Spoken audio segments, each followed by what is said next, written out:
Hello అండి. పిల్లలందరూ ఎంతగానో ఇష్టపడే టొమాటో కచప్‌ని ఇంట్లోనే ఎలా ప్రిపేర్ చేసుకోవాలో నేను ఈ వీడియోలో చూపించబోతున్నాను. వీడియో చివరిలో నేను మీకు ఒక చిన్న టిప్ కూడా చెప్పబోతున్నాను. వీడియో అంతా స్కిప్ చేయకుండా చివరిదాకా చూసేయండి. దానికంటే ముందు నా ఛానల్‌ని మీరు ఇంకా సబ్స్క్రైబ్ చేసుకోకపోతే తప్పకుండా సబ్స్క్రైబ్ చేసుకోండి. ఈ టొమాటో కచప్‌ని చేయటానికి మెజర్‌మెంట్స్ పెద్దగా అవసరం లేదండి. ఎక్కువ క్వాంటిటీ కావాలనుకుంటే ఎక్కువ టమాటోలను తీసుకోండి. మిగతా ఇంగ్రీడియెంట్స్ అన్నీ కూడా మీ రుచికి సరిపడా ఇంగ్రీడియెంట్స్ తీసుకోండి. ఒక కుక్కర్‌లో కట్ చేసిన టమోటా ముక్కలు, చిన్న సైజ్ బీట్రూట్‌ని కట్ చేసి వేయండి. బీట్రూట్‌ని మనం కలర్ కోసం వాడుతున్నాము. అలానే గార్లిక్, ఖర్జూర, ఆనియన్స్ ఇవి మీకు రుచికి సరిపడా తీసుకోండి. ఇంకా ఫ్లేవర్ కోసం కావాలనుకుంటే అల్లం కూడా యాడ్ చేసుకోవచ్చు. ఒకసారి కలిపి మూత పెట్టి ఒక్క విజిల్ వచ్చేంత వరకు ఉంచండి. ఉడికిచ్చే ముందు మనం ఇంకా స్పెషల్‌గా వాటర్ యాడ్ చేయాల్సిన అవసరం లేదు. ఇలా ఉడికిన తర్వాత చల్లార్చి మెత్తగా గ్రైండ్ చేసి పేస్ట్‌గా చేయండి. అలా చేసిన పేస్ట్‌ని సన్న రంధ్రాలున్న జల్లెడలో వేసి బాగా స్క్వీజ్ చేసి ఆ ప్యూరీని మొత్తాన్ని కూడా మళ్ళీ కుక్కర్‌లో కానీ లేదా ఒక గిన్నెలో తీసుకొని బాగా ఉడికించండి.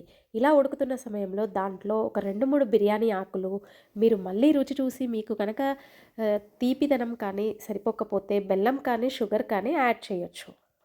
అలాగే ఇలా ఉడుకుతున్నప్పుడు కొద్దిగా ఒక హాఫ్ టీ స్పూన్ సాల్ట్ కూడా వేయొచ్చు.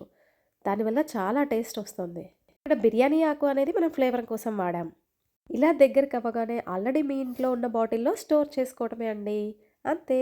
ఇలా బాగా థిక్ కన్సిస్టెన్సీ వచ్చే వరకు కూడా ఉడికిస్తూ ఉండాలి.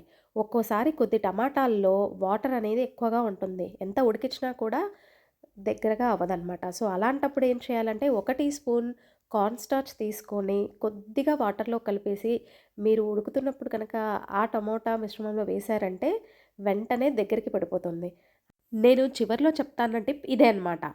యమ్మీ టొమాటో కచప్‌ని ఇంట్లోనే హెల్తీగా ప్రిపేర్ చేసుకోవచ్చు. నేను ఓ పక్క టమోటా కచప్ ప్రిపేర్ చేస్తున్నానో లేదో వెంటనే ఇంకో పక్క దాన్ని దోస మీద అప్లై చేసేసి గ్రేటెడ్ చీజ్ వేసి పిజ్జా దోసలాగా అయితే చేసేసాను. నిజంగా చాలా చాలా బాగా టేస్ట్‌గా వచ్చింది. నేనైతే టేస్ట్ అంత సరిగ్గా రాదేమో అనుకున్నాను. బట్ చాలా టేస్టీగా వచ్చింది. మీరు కూడా తప్పకుండా ట్రై చేసి ఎలా వచ్చిందో నాకు కామెంట్ సెక్షన్‌లో తెలపండి. దానికంటే ముందు సబ్స్క్రైబ్ చేసుకోవడం మాత్రం అస్సలు మర్చిపోకండి.